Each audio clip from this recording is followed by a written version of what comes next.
VBR पाठशाला के छात्र छात्राओं को शुभोदय।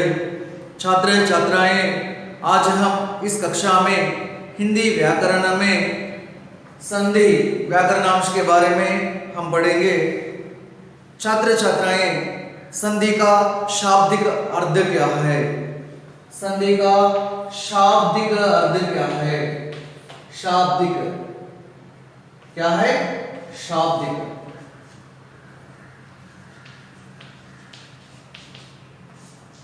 शाब्दिक माने शब्द से संबंधित। संधि एक शब्द है। संधि शब्द का अर्थ क्या है? इसी को हम शाब्दिक कह रहे हैं। संधि का शाब्दिक अर्थ क्या है? जोड़ या मेल। जोड़ या मेल। संधि का शाब्दिक अर्थ है जोड़ या मेल। जोड़ना मीन्स ऐड, उसी को हम मेल भी कहते हैं। दोनों का अर्थ है ऐड। కలపడం, తెలుగులో కలపడం అని అంటాం। సంధి का शाब्दिक अर्थ है जोड़ या मेल। కలపడము అంటే వేటిల్ని కలపడం? देखिए परिभाषा, देखिए दो अक्षरों के मेल से बने विकार को संधि कहते हैं।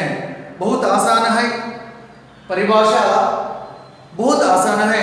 दो अक्षरों के मेल से बने विकार को संधि कहते हैं।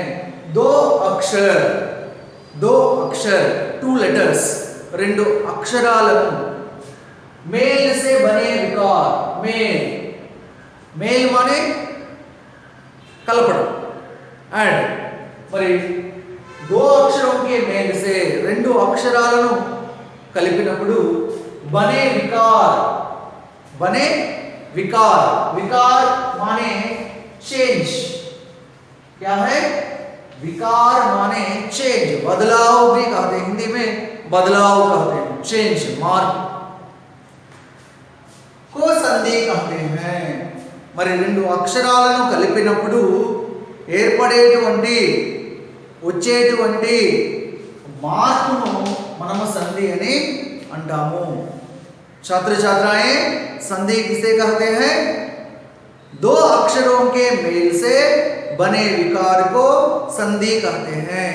రెండు అక్షరాల కలయికతో ఏర్పడేటువంటి మార్పునే మనము संधि అని పిలుస్తాము।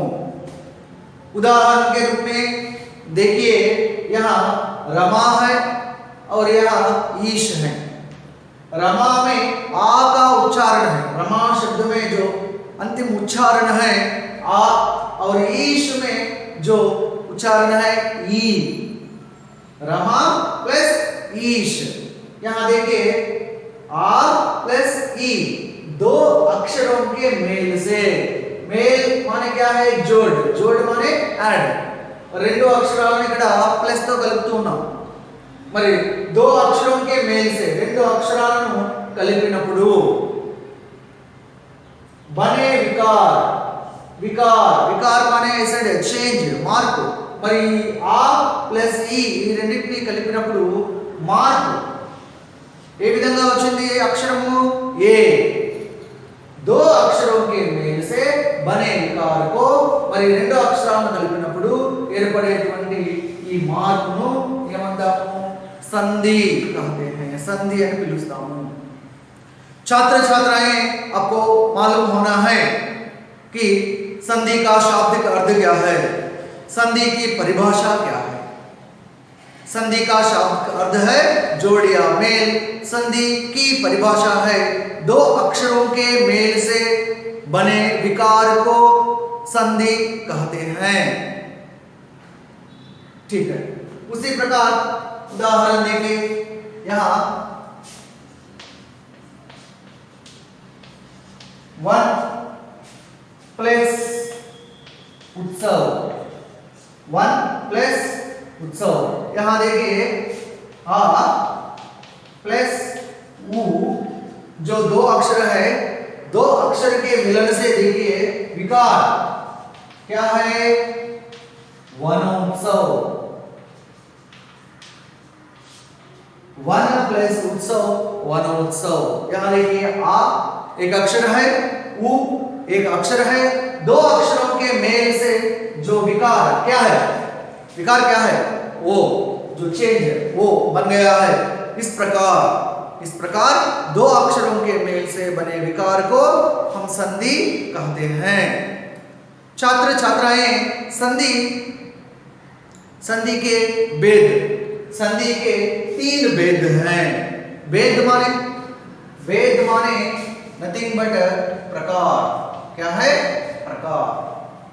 संधि के 3 भेद हैं, 3 प्रकार हैं। वे क्या क्या हैं? देखिए, पहला है स्वर संधि। क्या है? स्वर संधि। दूसरा है व्यंजन संधि। तीसरा है विसर्ग संधि। पहला है स्वर संधि, दूसरा है व्यंजन संधि, तीसरा है विसर्ग संधि।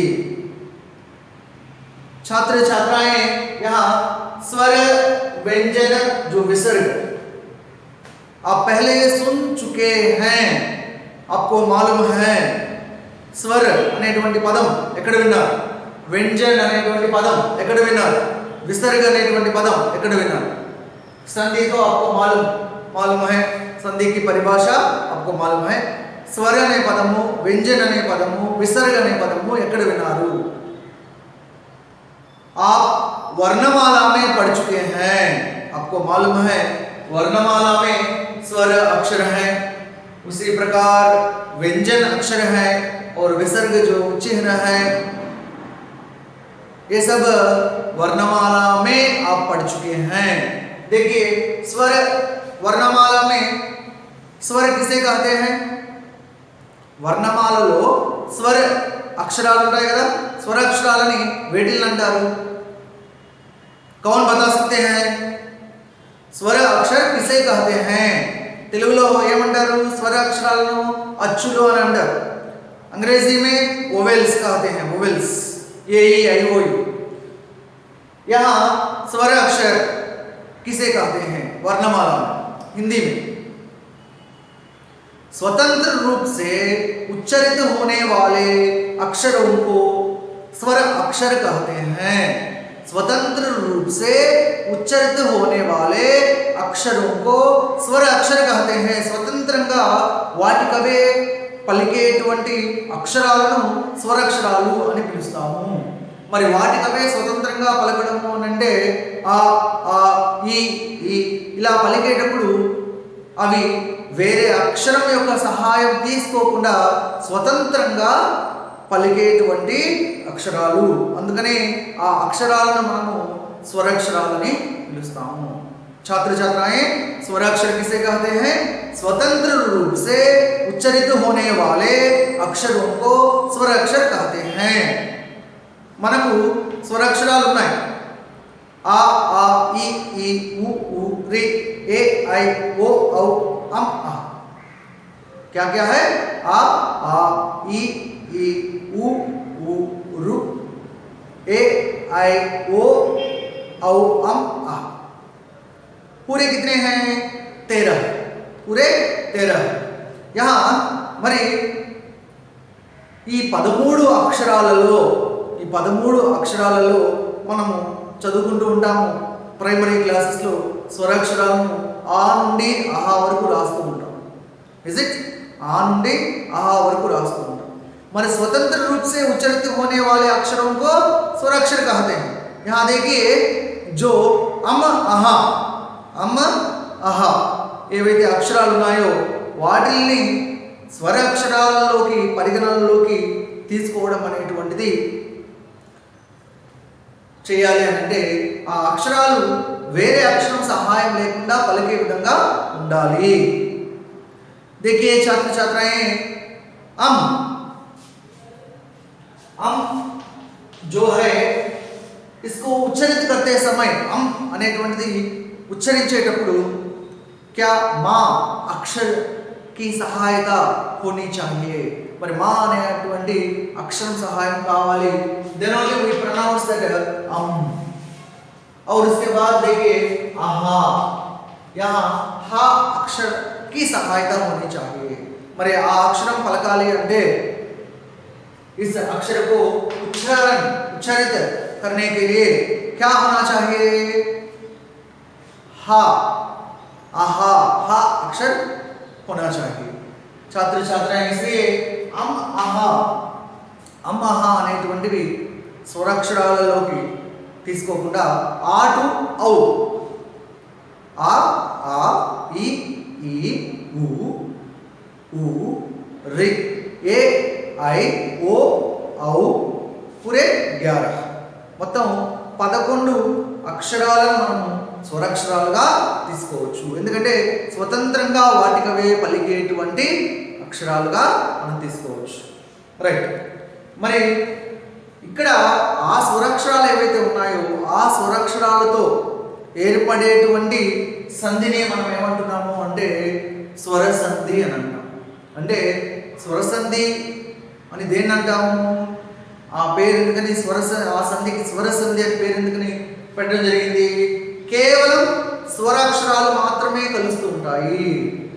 అంటే ఆ నుండి ఔ వరకు ఏవైతే అక్షరాలు ఉన్నాయో 11 అక్షరాలు, వాటిల్లో నుండే ఇక్కడ సంధి అనేటువంటిది జరుగుతూ ఉంటుంది. మరి అటువంటి संधि మనము स्वर संधि అని పిలుస్తాము. यहाँ देखिए स्वर संधि किसे कहते हैं? स्वर संधि की परिभाषा क्या है? स्वर अक्षर के साथ स्वर अक्षर के मेल को स्वर संधि कहते हैं. क्या है? स्वर अक्षर के साथ स्वर अक्षर के मेल को स्वर संधि कहते हैं. అంటే ఏంటి మీనింగ్? స్వరాక్షరంతో పాటు స్వరాక్షరము కలిసినప్పుడు దాన్ని మనం ఏమంటాము అంటే స్వర సంధి అని అంటాము. మరి స్వరాక్షరంతో పాటు స్వరాక్షరం కలవడం అంటే ఏంటి? ఉదాహరణకు నర్ ప్లస్ ఈష్ అనే పదం ఉంది. ఈ నర్ ప్లస్ ఈష్ అనేటువంటి పదంలో ఇక్కడ ఆ ఈ మరి ఈ రెండు కూడా ఏ అక్షరాలు? ఛాత్రఛాత్రాయే, ఈ రెండు కూడా ఏ అక్షరాలు? స్వరాక్షరాలు. మరి ఈ స్వరాక్షరాలు కలిసినప్పుడు మనకు ఏ విధంగా మారుతుంది? ఏగా మారుతుంది. మరి శబ్ద హై నరేష్ అంటే రెండు స్వరాక్షరాల కలయికతో ఏర్పడేటువంటి సంధినే మనము స్వర సంధి అని పిలుస్తున్నాము. और एक देखिए सदा प्लस एव, सदा प्लस एव. यहाँ देखिए आ है ए है, ये दो अक्षर स्वराक्षरी है. మరి రెండు అక్షరాలు స్వరాక్షరాలు మనం చెప్పుకున్నటువంటి స్వరాక్షరాల్లో ఉన్నాయా లేవా? ఉన్నాయి. మరి స్వరాక్షరాలతో మాత్రమే ఏర్పడేటువంటి సంధి, అందుకనే దీన్ని స్వర సంధి అని పిలుస్తున్నాం. ఆ ప్లస్ ఏ क्या है? सदा प्लस एव सदैव. क्या है? सदैव आई. उसी प्रकार यदि प्लस अपि, यहाँ देखिए ई प्लस आ, दो स्वराक्षर ही है. शब्द है यद्यपि. क्या है? यद्यपि.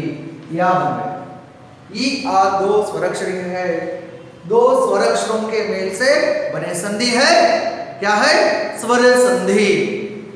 और उसी प्रकार देखिए ने प्लस अन, यहाँ ए और यहाँ आ, ने प्लस अन, ए प्लस आ. क्या है? शब्द क्या है? नयन. यहाँ आई बन गया.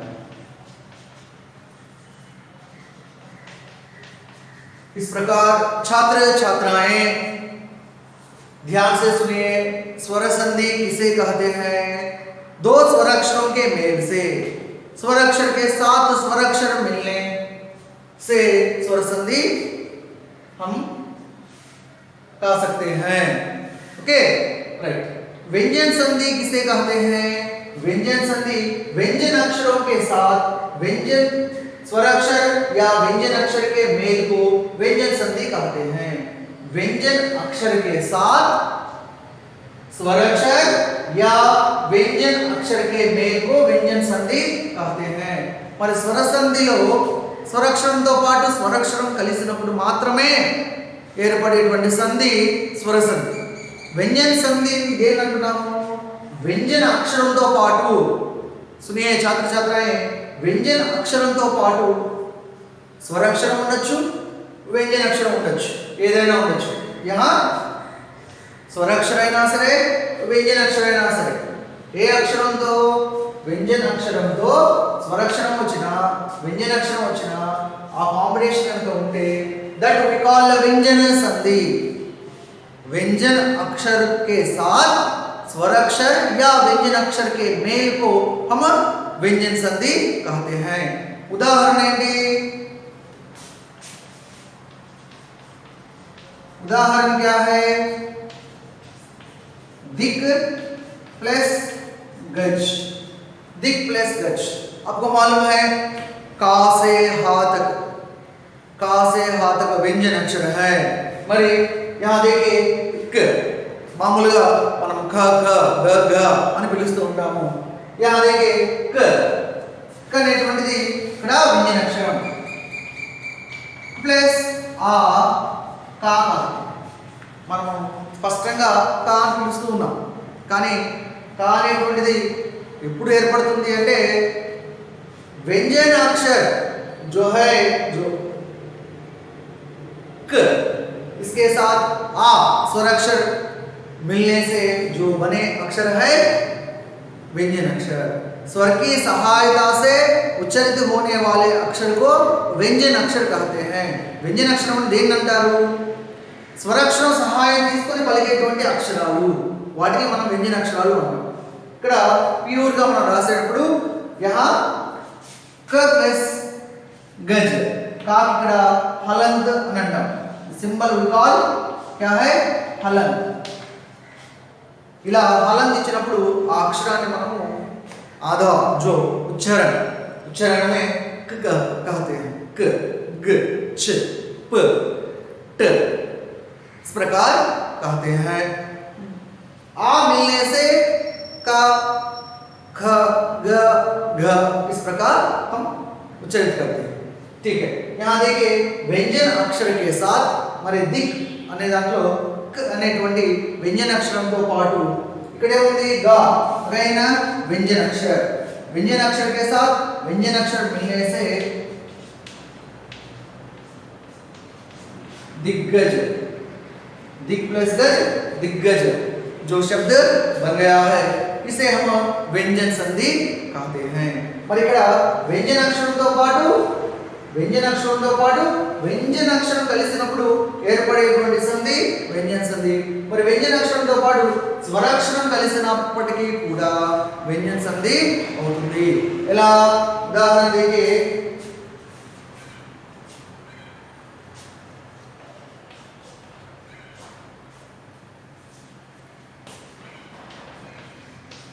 सद प्लस उपयोग क्या है? सद प्लस उपयोग क्या है? सदुपयोग. सदुपयोग. यहां देखिए त क्या है? व्यंजन अक्षर है. उ क्या है? उ స్వరాక్షరం. అంటే వ్యంజన అక్షరంతో పాటు స్వరాక్షరం కలిసిన ఏర్పడే సంధి వ్యంజన సంధి. వ్యంజన అక్షరంతో పాటు వ్యంజన అక్షరం కలిసినప్పటికీ व्यंजन संधि. परिभाषा क्या है? व्यंजन अक्षर के साथ स्वराक्षर या व्यंजन अक्षर मिलने से बने संधि है क्या है? व्यंजन संधि. और विसर्ग संधि किसे कहते हैं? विसर्ग के साथ स्वराक्षर या व्यंजन अक्षर के मेल को विसर्ग संधि कहते हैं. మరి విసర్గ మీకు తెలిసే ఉంటుంది. ఆహా రాస్తాం కదా, ఆహా రాసినప్పుడు ఈ సింబల్ ని మనం ఏమంటాము? దీనిని మనము విసర్గ అని పిలుస్తాము. మరి విసర్గ సంధిని దేన్ని అంటారు? విసర్గకే సాత్ విసర్గతో పాటు స్వరాక్షరం కలిసిన లేకపోతే వ్యంజన అక్షరం కలిసిన దాన్ని ఏమంటారంటే విసర్గ సంధి అంటారు. ఉదాహరణ क्या है? उदाहरण क्या है? निह प्लस आशा. क्या है? निह प्लस आशा. यहाँ देखिए विसर्ग क्या है? स्वर. क्या है? निराशा. निह प्लस आशा निराशा, इस प्रकार। उसी प्रकार निह प्लस चल क्या है, निश्चल। निह प्लस चल निश्चल, जो है विसर्ग के साथ व्यंजन अक्षर। छात्र छात्राएं ध्यान से सुनिए, विसर्ग के साथ स्वराक्षर या व्यंजन अक्षर के मेल को हम विसर्ग संधि कहते हैं। छात्र छात्राएं, अब आपको मालूम हो गया है कि संधि का शाब्दिक अर्थ क्या है, संधि की परिभाषा क्या है, संधि के भेद कितने हैं और वे क्या क्या है, स्वर संधि की परिभाषा क्या है, व्यंजन संधि की परिभाषा क्या है, विसर्ग संधि की परिभाषा क्या है, और उनके जो उदाहरण आपको मालूम हो गया है। संधि का शाब्दिक अर्थ को हम जोड़ या मेल कहते हैं, और संधि की परिभाषा क्या है, दो अक्षरों के मेल से बने विकार को సంధి कहते हैं। రెండు అక్షరాల కలయికతో ఏర్పడేటువంటి మార్పును మనం సంధి అని పిలుస్తున్నాము। సూర్య ప్లస్ ఉదయ్ అంటున్నాము, సూర్యలో ఆ, ఉదయ్లో ఉ, ఈ ఆ ప్లస్ ఉ రెండు అక్షరాలు కలిసినప్పుడు బనే వికార్ అంటే ఏర్పడే మార్పు ఏంటి, ఓ, ఆ ప్లస్ ఉ ఓ, సూర్య ప్లస్ ఉదయ్ సూర్యోదయ్, ఈ విధంగా ఏర్పడేటువంటి దాన్ని మనము సంధి అని పిలుస్తున్నాము। दो अक्षरों के मेल से बने विकार को हम संधि कहते हैं। संधि के तीन भेद है, स्वर संधि, व्यंजन संधि, विसर्ग संधि। स्वर संधि किसे कहते हैं, स्वर संधि की परिभाषा क्या है, स्वर अक्षर के साथ स्वर अक्षर के मेल को स्वर संधि कहते हैं। మరి రెండు స్వరాక్షరాలు కలిసినప్పుడు ఏర్పడేటువంటి మార్పు ఏదైతే ఉందో దాన్ని మనము స్వర సంధి అని పిలుస్తున్నాము। दो स्वर अक्षरों के मेल से बने संधि है स्वर संधि।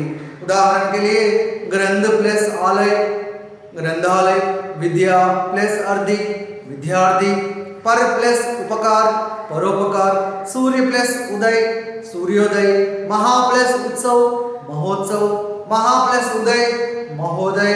ఈ విధంగా స్వరాక్షరాలను కలిపినప్పుడు ఏర్పడేటువంటి సంధిని మనము స్వర సంధి అని పిలుస్తాము। व्यंजन संधि అని దేని అంటాము, व्यंजन अक्षर के साथ स्वराक्षर या व्यंजन अक्षर के मेल को व्यंजन संधि कहते हैं। మరి व्यंजन అక్షరంతో పాటు స్వరాక్షరం కలిసినప్పటికీ व्यंजन అక్షరం కలిసినప్పటికీ ఏర్పడేటువంటి సంధిని व्यंजन संधि అని పిలుస్తున్నాము। उदाहरण के लिए देखिए, जगत